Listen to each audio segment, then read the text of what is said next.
So I decided to do a smooth test with the iFootage Shark Slider Mini. I decided to get a bunch of cameras I think most people are going to use.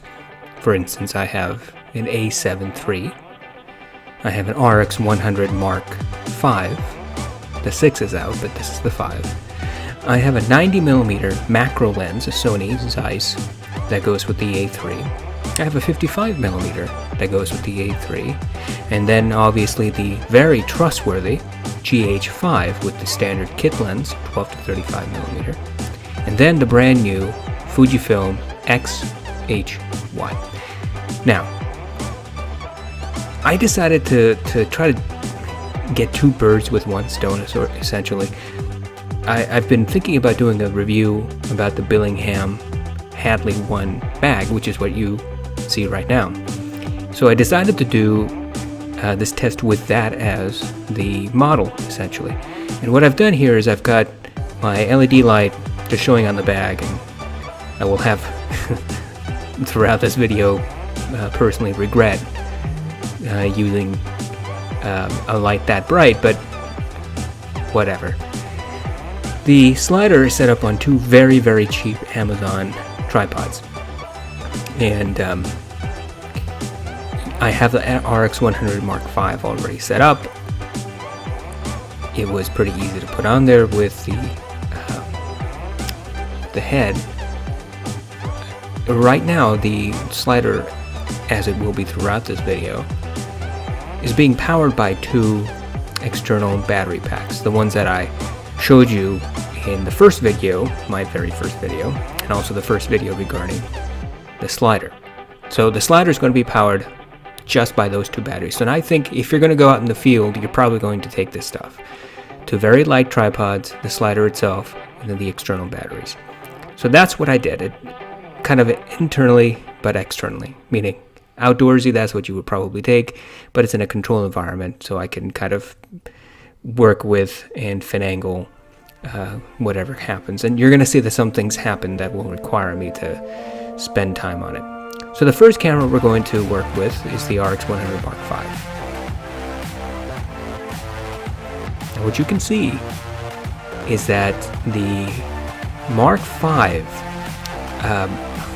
look, the video quality of the Mark V isn't all that fantastic indoors. The low light capability of this camera isn't all that fantastic. But what I can say is that if you look at this footage, there is a little bit of jitteriness. That jitteriness comes, I think, from the start and stop, when it ramps up and then ramps down in the movement. So what that basically means is that the motors and the gears have to get traction in order to move, just like you do when you get up and start walking, or when, to put it the best way is when a locomotive starts moving, it spins its wheels a little bit until it can actually get grip, and it jerks forward. At least they used to, and if you have the diesel trains, that's what it'll do, not the electric trains. And so that's what you're basically seeing, is that start and stop is really jittery. It'll give you that abruptness. But if you look at this and you watch the footage in between the start and stop, it's pretty smooth. Could it be smoother? Probably.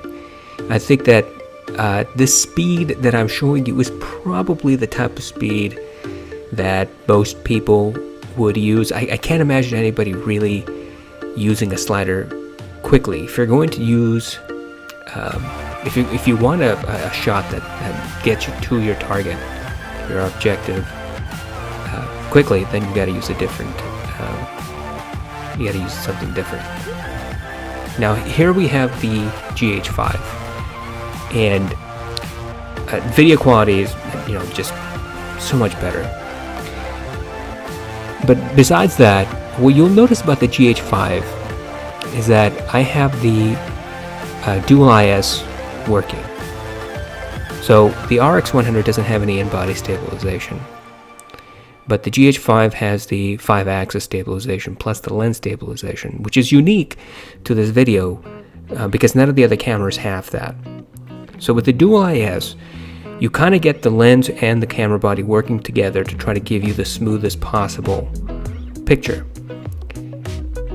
I don't know if it really works for a slider, because if you compare this with the other cameras, forget the RX100 because it's not apples and apples. It's, the sensor for the 100 is so small. But if you look at this and then you compare with the rest of the footage on this video, I think you'll notice that the dual IS really isn't cut out for slider work. Okay, so now I've turned off the lens stabilization, so it's only the in-body 5-axis stabilization and the lens. So no lens stabilization.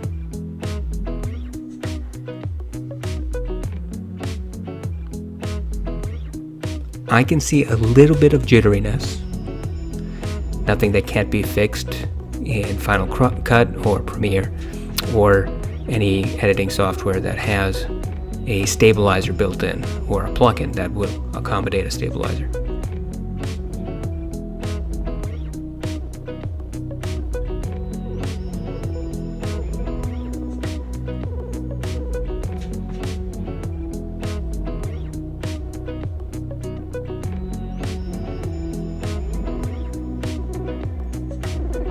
And what's just going on here, I don't remember what I was doing. I did something. I don't know what I did to the camera, but we're back.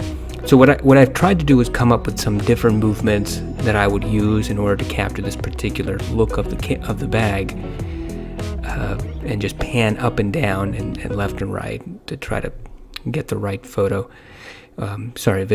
Now this is no stabilization at all. So no dual IS, no in-camera, no lens stabilization, just nothing. And I don't know about you, but I feel as if the no stabilization actually works better than the dual IS stabilization. And I don't know, maybe it's just me, but I would say that the no stabilization isn't that much worse than just the in-body stabilization.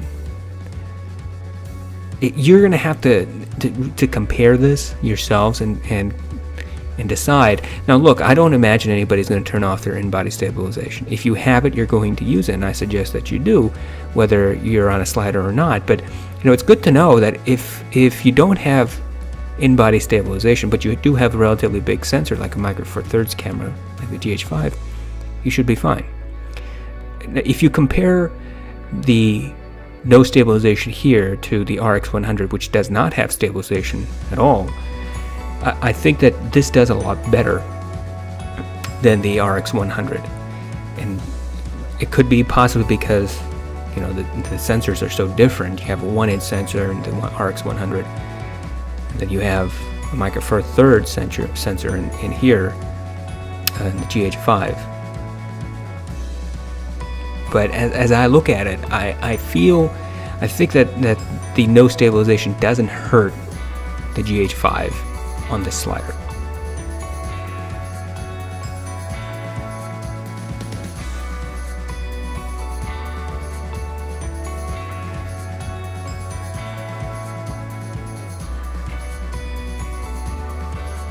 Now we're going to do the A7 III. And the A7 III does in fact have in-body stabilization, but none of the lenses have stabilization built in. So it's merely the camera. Now this is the 18mm, and you're not going to really notice much jitteriness with such a wide lens. This is the Batis. I really like the Batis. I think it's such a wonderful lens to work with. The field of view that it gives you, I mean, you can see more than I really want you to see. A bunch of wine boxes and the dog bowls and all sorts of stuff. But you get a really nice perspective with this lens. And now you get to see that even with a very wide lens, you can actually get that parallax effect with this slider.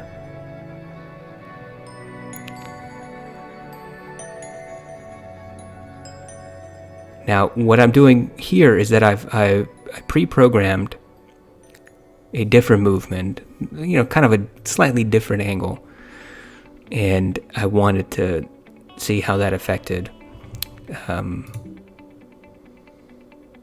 the lens and the footage. I can also see a little bit of jitteriness, but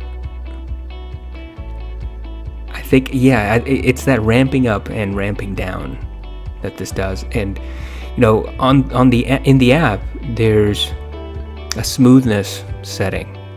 So when you're setting A and B parameters, in the middle of that screen, there are 3 bars that are grayed, and you can touch those 3 bars and it'll tell you, the smoothness level 1, 2, 3. And I set this up to max, which is 3. And I don't think there's really much difference between 3 and 0. So now we've switched to the 55 on the A7 III. And I mean, you get to see the big difference between the 18 and the 55. I mean, just such a huge difference in perspective. The position of the camera slider hasn't changed, just the lens has changed.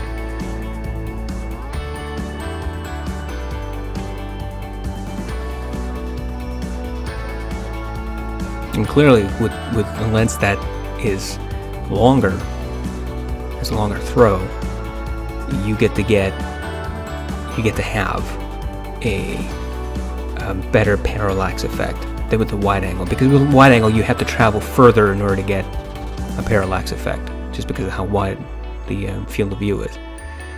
But with a lens like a 55 or a 90, as you'll come to see, shorter movements result in the same amount of parallax as a longer with a wider angle lens.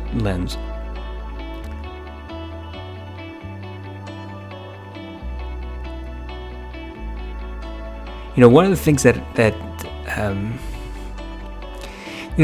concerned me is that maybe this slider is getting some bad publicity from users about the jitteriness because of the in-body stabilization, because that really does have something to do with what you see with the slider. When I use in-body stabilization without the slider, if I use it on my DJI Ronin S, it doesn't always result favorably. So there are times when I have to turn off the lens stabilization and use only the in-body stabilization on the GH5. Using the two in conjunction with the Ronin S does not work all the time.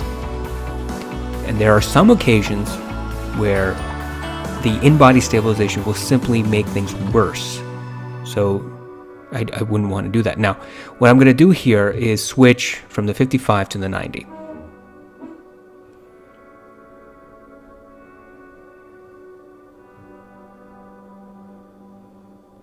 And with the 90, I've tried to be a little bit more careful about the movement, because it is such a long throw.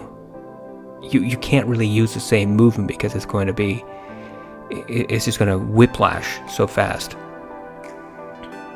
So I've tried to make the movements longer in duration, and the movements kind of shorter in space.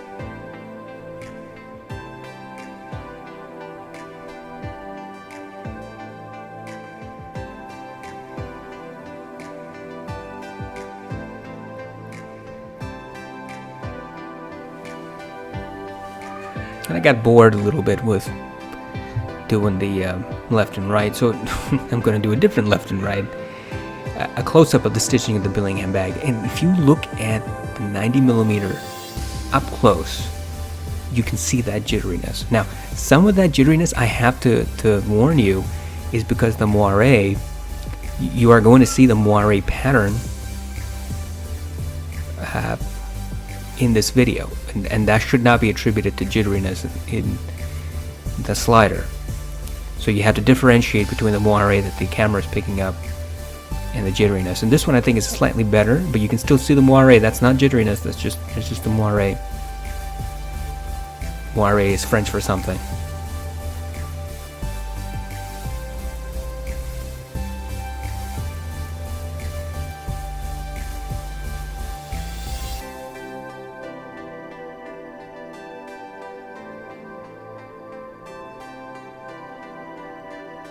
And so on the movement back, what I did was I tried to keep it as slow as I could without getting it too slow, and just left and right pan. And that's pretty smooth. That's not bad at all. Now we're gonna go up and down.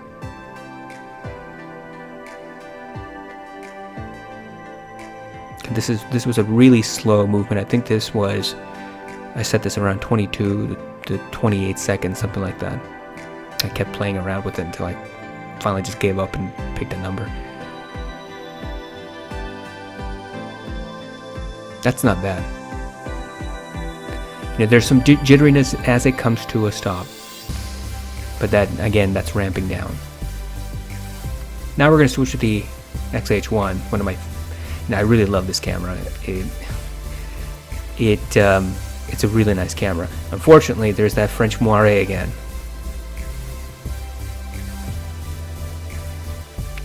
The Fuji cameras, none of them have lens stabilization.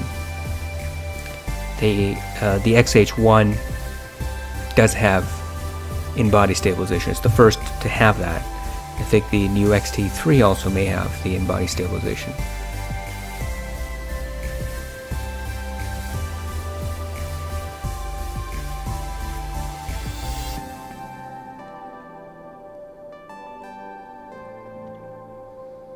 Now the 16-55, I don't really remember what focal length I kept it at, but it was between 16, well, it wasn't 16, I know that.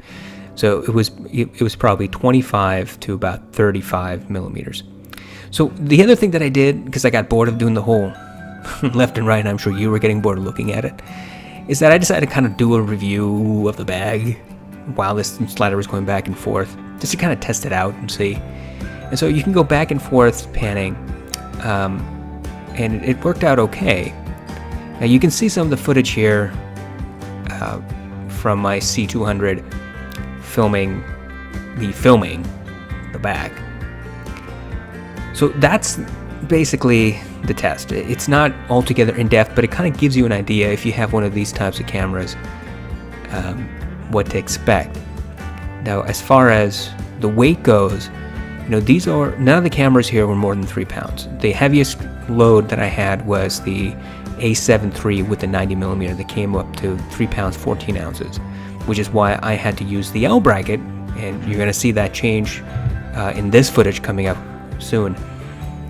But all the other cameras were fine using just the head itself. Now, the XH1 was a little bit over 2 pounds with the 16-55. It was, I think, maybe 2 pounds 14 ounces, something like that. But since I already had the L bracket out, I just put on the L bracket. And I highly suggest, if your camera is going to be more than 2.5 pounds ish, just use the L bracket. It's a little bit more money, but I think you need it. So ultimately, what do I think of this slider, the Smoothness? It's pretty smooth. It's not the smoothest slider you can get, but if you want the smoothest slider you want, you're going to spend thousands and thousands of dollars. But for the money, I still think the iFootage Slider Mini, Shark Slider Mini, is a very, very good buy.